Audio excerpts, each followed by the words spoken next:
ทิวทัศน์เวียดนามรถนอนนะกว้างขวางดี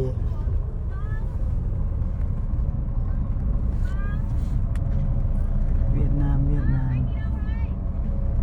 ตอนนี้ยังอยู่แถวเขตชายแดน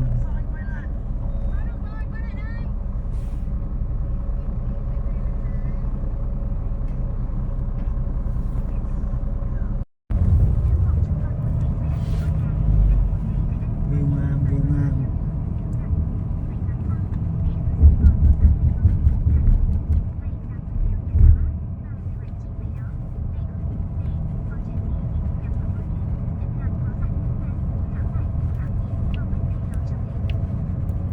รถแล้ว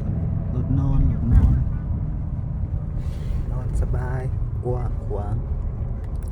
2 ชั้นสะอาด